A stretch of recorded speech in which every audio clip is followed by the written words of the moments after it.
मंडळी, वरतून कुरकुरीत आणि आतून सॉफ्ट आणि ज्युसी असा हा सुरमई तवा फ्राय.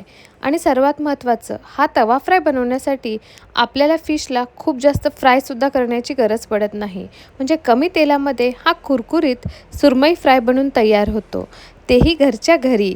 ह्या सुरमई फ्रायमध्ये सर्वात महत्त्वाचं आहे ते म्हणजे त्याची कोटिंग.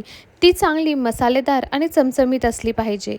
त्यासाठी 2 चमचे कोणताही फिश फ्राय मसाला घ्यायचा, अर्धा चमचा हळद, 1 चमचा लाल तिखट, अर्धा चमचा गरम मसाला आणि अर्धा चमचा मीठ ॲड करायचं. जर तुमच्याकडे फिश फ्राय मसाला नसेल तर तुम्ही त्या ठिकाणी गरम मसाला थोडा जास्त घ्यायचा आणि 2 चमचे कोकम आगळ ॲड करायचं. कोकम आगळ जर तुमच्याकडे नसेल तर कोकमला थोड्या वेळ कोमट पाण्यात भिजत घालायचं आणि ते ॲड करायचं. आणि जर तेही नसेल तर आपण ह्या ठिकाणी थोडंसं लिंबूसुद्धा पिळू शकतो. फक्त थोडासा आंबूसपणा त्याला येण्यासाठी आपण ह्या ठिकाणी कोकम आगळ वापरतो. थोडंसं पाणी ॲड करून ह्या मसाल्याची छान अशी पेस्ट बनवायची. पेस्ट खूप जास्त पातळही नाही आणि खूप घट्टही नाही. आपल्या फिशला व्यवस्थित कोट करता येईल एवढंच थोडंसं पाणी ॲड करून आपण त्याची छानशी पेस्ट बनवायची. आणि व्हिडिओत दाखवल्याप्रमाणे सुरमईला व्यवस्थित संपूर्ण ठिकाणी आपण ही पेस्ट कोट करून घ्यायची.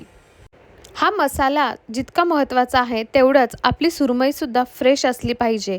म्हणजेच ह्या फिश फ्रायची चव तर आणखीनच दुप्पट होईल.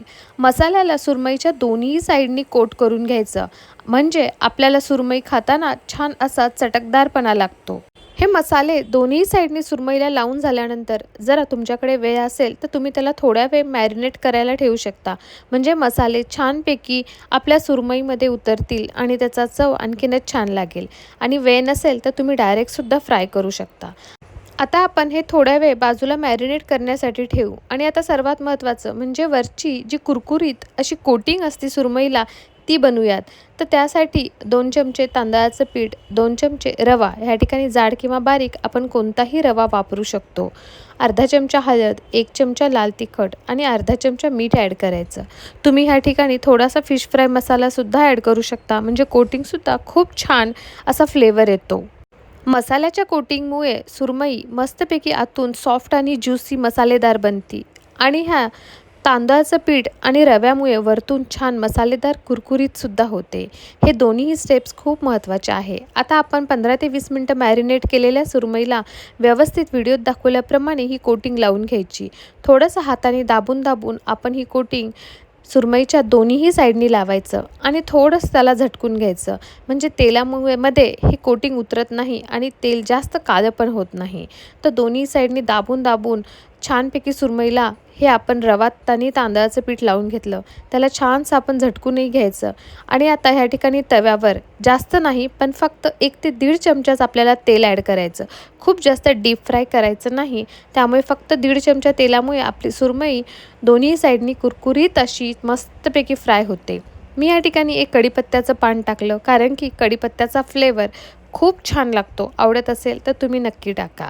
आणि त्यावर सुरमई ॲड करायची आणि त्याला एक 5 मिनटं एका साईडनी चांगलं फ्राय होऊ द्यायचं. सुरुवातीला लगेच आपण मिनटाभरात सुरमई पलटायची नाही. आणि सर्वात महत्त्वाचं, ह्याला झाकायचं नाही. झाकलं तर सुरमई नरम पडते, वरतून कुरकुरीत अशी राहत नाही. एक 5 मिनटानंतर पलटून घ्यायची आणि दोन्ही साईडनी छानपैकी खमंग कुरकुरीत अशी आपली सुरमई फ्राय करून घ्यायची. फक्त एक 5 ते 10 मिनटामध्ये कमी तेलामध्ये आपली सुरमई मस्तपैकी बनून तयार होते. तुम्हीही सुरमई तवा फ्रायची रेसिपी नक्की ट्राय करा आणि मला कमेंट करून कळवा की तुम्हाला ही रेसिपी कशी वाटली. चॅनलवर नवीन असाल तर सबस्क्राईब करायला विसरू नका. थँक्यू. एन्जॉय.